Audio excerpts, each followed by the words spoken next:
Hey, good afternoon, beloved, and welcome to Christ, Coffee and Conversation. My name's Pastor Eric, and along with my bride Elaine, we are Encountering God Ministries, serving the lowly, the least, the last, and the lost. And so just as normal, we're just getting set up, and we're just thanking you for coming. Grab your cup of coffee, and I was caught unawares there. I want to give you something to munch on today, and so got lost in this book. I'm going to show you this. I'm going to get it round the front there for you to see. It's called Waldo Maccabees in the Footsteps of Christ, and it's written by a local guy here in San Antonio, Texas. His name's Tom Jones. Now, settle down, ladies. Not that Tom Jones that would sing the green grass of home and all that good stuff and crazy antics going on at his concerts. Okay, it's Tom Jones. Tom Jones was born in Akron, Ohio. Right? He's currently living in New Braunfels, Texas. And he wrote this tale, Waldo Maccabees in the Footsteps of Christ. Tom Jones wrote this a long time ago, and then got it published. And if you want to get something in your Christmas stocking, get on Amazon or whatever and buy this. It is a great read. Read it to your kids. The story of Jesus seen through the eyes of a dog called Waldo Maccabees. And so I was looking at my devotional today, and I was still reading this book too, and I'm in Matthew chapter 9, verse 9, and that's where I'm at in my devotional. And it's kind of cool because we're talking about Matthew the tax collector, and I want to try and get your attention, if you like, to look through. If you go through Matthew 8, get a chance to look through Matthew 8. I mean, I'm thankful that there's some headlines in my Bible, because in Matthew 8, let's go back here. You've got Jesus heals a man with leprosy. We see the faith of a Roman soldier, according to the headlines there. We see Jesus heals many people. In fact, Jesus goes in and heals in Matthew 8. Jesus heals Peter's mother-in-law. She's in bed with a high fever. And when Jesus touched her hand, the fever left her, it says, and then she got up and prepared a meal for him. So we definitely know, ladies, right, that wasn't man flu. Those men would be laying there forever, wouldn't it?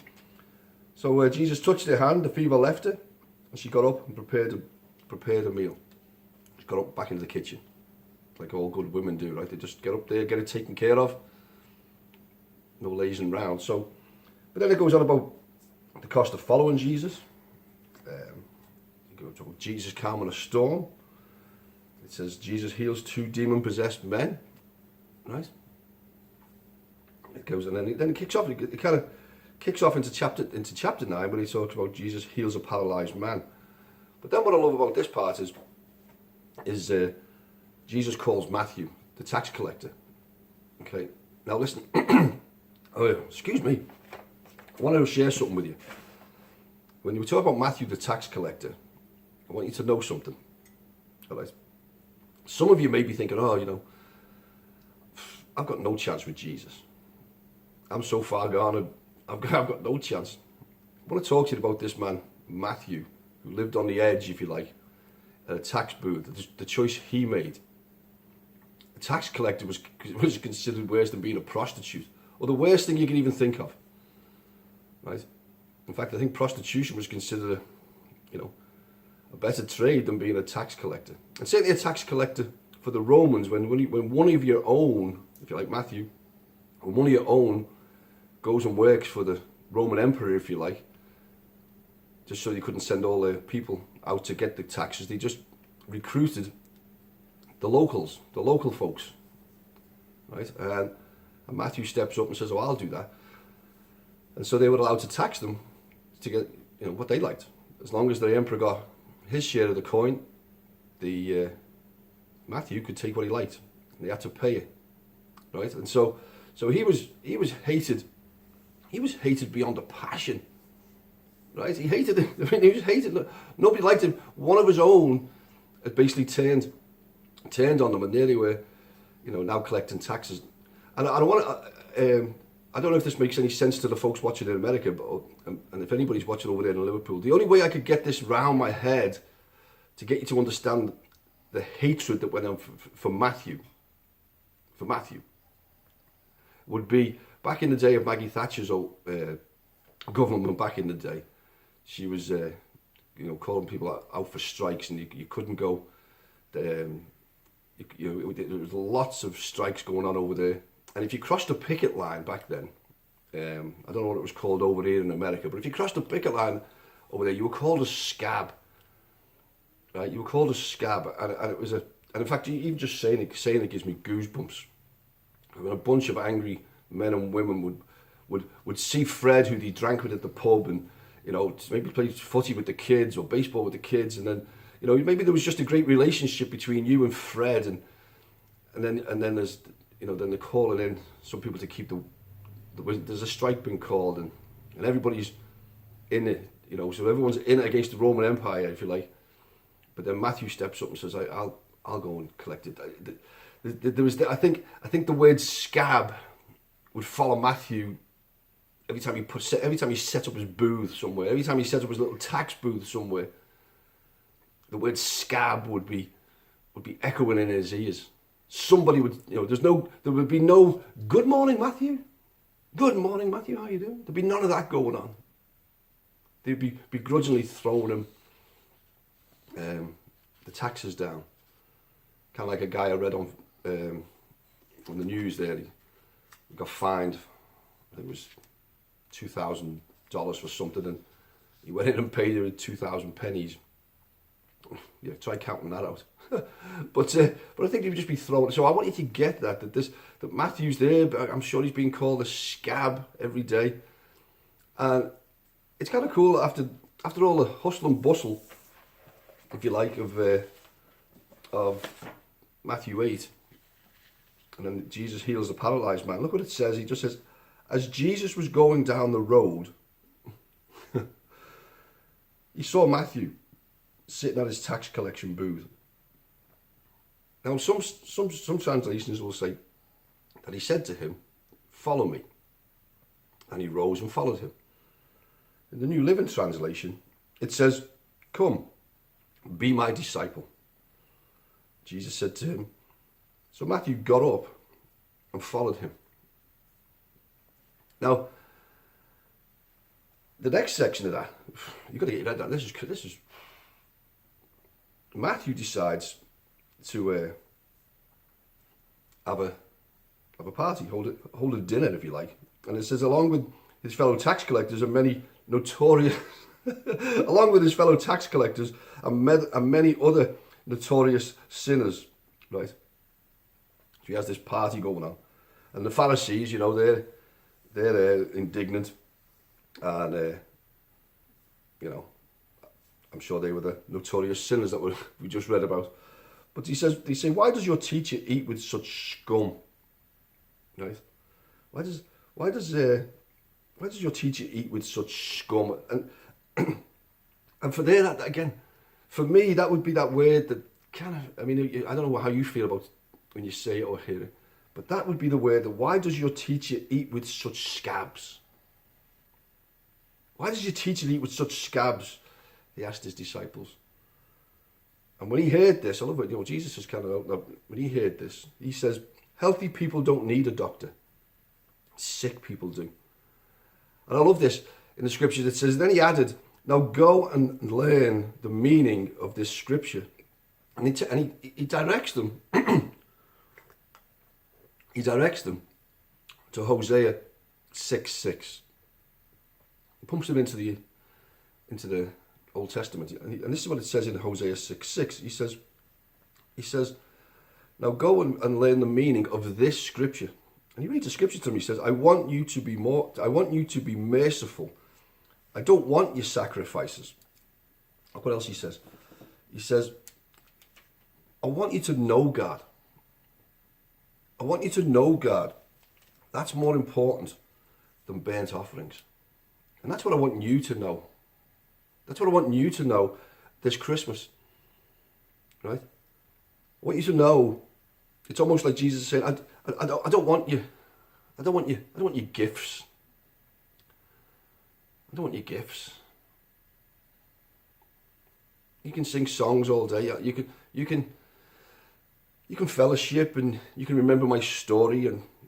But I think there's a sense here. He just says, I want you to be merciful for Christmas. Would you consider that today, beloved? Would you consider that as a gift? A gift to somebody today. And maybe over Christmas. Maybe there's a family member that you won't forgive. You can't forgive. Well, there's no such thing as you can't, because you can. But maybe you just start this mercy process. That we're no greater than anybody else. We have logs in our own eye before we take specks of dust out of anybody else's. Wouldn't it be awesome if you would just say to yourself, instead of smiling over your glass of wine, or smiling as the gifts unravelled, or smiling when you see the vacant chair at the table that was once filled by your relative or a friend or a Matthew, but he'd done you wrong. This Matthew had done you wrong. This relative, this brother, sister, auntie, uncle, cousin, father, mother, you name it, boss, whatever you want to call the Matthew, the tax collector, the scum, the scab. Would you do what Jesus says here, that says, I want you to be merciful. I want you to be merciful. Because Jesus comes along, you see, Jesus comes along and says to us as Christians, he comes along and he says to us, he says, follow me. Follow me. He says, start today and follow me for the rest of your life. And I don't need your sacrifices. I want you to be merciful. And he says, don't ever stop following me. And so what does that mean for your life today? The words are actually saying, hey, listen, follow me. Actually, walk alongside the road with me. Walk along this life with me, Jesus says. Jesus, the great God of the universe, the creator of all human beings, the creator of all things, told Matthew, a social outcast, to walk with him. See, I think Jesus sees an opportunity when, as he's going everywhere, he's walking through chapter 8, if you like, and as Jesus was going down the road, he saw Matthew. And I think he already just knew Matthew's life. He already knew that this guy was sitting. He probably already heard people call Matthew a scab and an outcast and horrible, but Matthew's just trying to make a living like everybody else. And Jesus sees him and just says there's more for him in this life. And so he just goes by him and just says, come, be my disciple. And it doesn't say that Matthew said, hey, you know what, I'm kind of not too sure about that. Following you, gosh, got no chance. I mean, people hate you more than just as much as they hate me. I mean, but he doesn't say that. He just says, he just gets up. He just says, he probably just says, he probably just says, you know what? Basically, for me, what have I got to lose? I'm going to go after this man, Jesus. The Pharisees hate him. They probably heard about that. They probably heard about Jesus. He's probably heard about Jesus. I'm going to go on a little bit here, but I want someone to get this. That he probably just said, you know what, enough. I want you to have enough. I want you to have enough of your hatred against each other. I want you to have enough against the hatred against your brother, your sister, your mother, your father, your auntie. I want you to extend mercy this Christmas. You're only kidding yourself by saying, it doesn't bother me, another year without him or hearing her voice. Doesn't bother me. I know different, and you know different. And Jesus says, I don't want your sacrifices. I just want you to be merciful. And he says, in order to do that, we need to walk with him, right? We need to walk with him. We need to invite the social outcast. We need to invite the lost and the lonely, right? And you're probably saying to me, well, you know what? Jesus won't want nothing to do with me. Jesus doesn't want nothing to do with me. I mean, I'm the scum that he's talking about. I'm the sinners that he's talking about. Mine's horrible. I'm the tax collector you're talking about. It's too late for me, isn't it? Is it? No, it's not. Jesus Christ is passing your way. He's passing your way today. He's looking down your road. He's looking across your street and he's calling your name and he's saying, follow me. And this is a great deal. This is a great deal for you today. You don't have to live like that no more. You don't have to live the way you've been living. You can just toss the table over and say, I'm done. I'm done living like this. I'm done with my addictions. I'm done with my deceit. I'm done with my adultery. I'm done with my lying, my cheating, my stealing. Right? I don't know what your list looks like. Maybe I've just read off mine. What does your list look like? Just say, I'm done. Just toss the table over and say, I'm done. I'm ready to follow me. And just get up. It says get up and follow him. Just get up and follow him. Make a decision to say enough's enough. You can leave your sin and your past behind you, and walk into a brand new life and a brand new future with the Lord, right? And so I want to know, do you want to take Jesus up on his offer to follow him today? If so, then just pray. Just invite him to be in your life. Just confess him as Lord, because while you're still confessing you as Lord, or while you're still believing that you're Lord, while you're still believing you've got it all together, you don't need this doctor. Healthy people don't need a doctor. Sick people do. You've never gone to the hospital healthy, right? Only sick people need a doctor. But if you agree with me today that you're sick, if you agree with me today that you're the scum, if you believe with me today that you're a scab, and Jesus wants that kind of person to eat with him, party with him, hang out with him, right? Just work it out with him in your heart. Work it out with him in a prayer. I'm not giving you any fancy words to say. Just work it out with him. Repent. Just give it up. Toss the table over. I'm sick of doing this. I need a saviour. And Isaiah would say that God would give us a sign. The virgin would have a baby. There's your sign. It's Jesus. It's always been Jesus. I'm a sinner.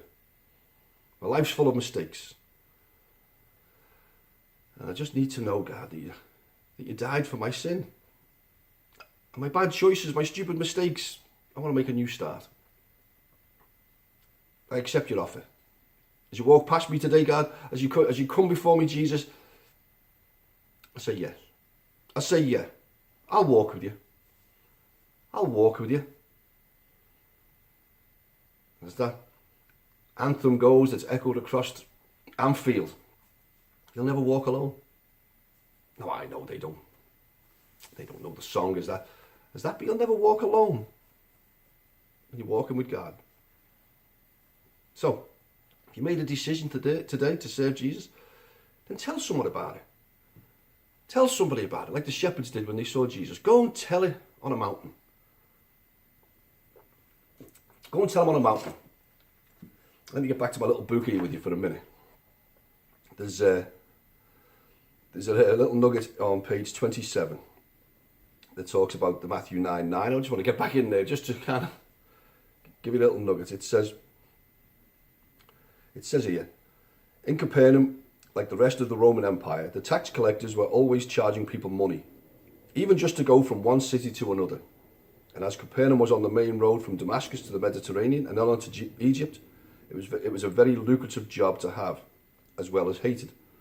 The man who held the job of the tax collector for Capernaum had actually paid Roman officials to get the job. And as a Jew, everyone considered him to be a traitor, a scab, to the nation. They hate him more than me, Waldo thought, as he passed the empty booth. Right? Rounding the corner with his nose to the ground, Waldo suddenly was distracted by a scent of something else. What's that, he thought, as he stopped dead in his tracks and lifted his nose in the air. It has to be, he thought, licking his lips. Someone's grilling a lamb at the end of the street. And that only meant one thing. Now, I don't know why I just read that to you, but I just want you to get the flow of this thing, that even Waldo has met Matthew. And so this is a great book to read of the life of Jesus from the New Testament, written by Tom Jones. I want to get that out there because this man means a lot to me too. All right. So I went on a little bit there, but get that book in you. Read it to your kids. See the adventures of Waldo as he walks the streets, the dusty roads with Jesus and meets all the disciples. So, did I get me stuff in? I think so. Getting close to Christmas. Things are looking good. Hey, listen, if you've hung out with me for 20-something minutes, great. Thanks for watching. The message in here today is, like I said, the message in here today is Jesus invites you. Jesus sees you. And Jesus wants you. All right? So, this has been Pastor Eric with Christ Coffee and Conversation. Probably like me, you need to get out the door, right? So, hey, whether you like it or not, say it with me. Say it with me if you're there watching. Whether you like it or not. That's right. You just had an encounter with God. And I'll catch up with you tomorrow. All right? God bless you.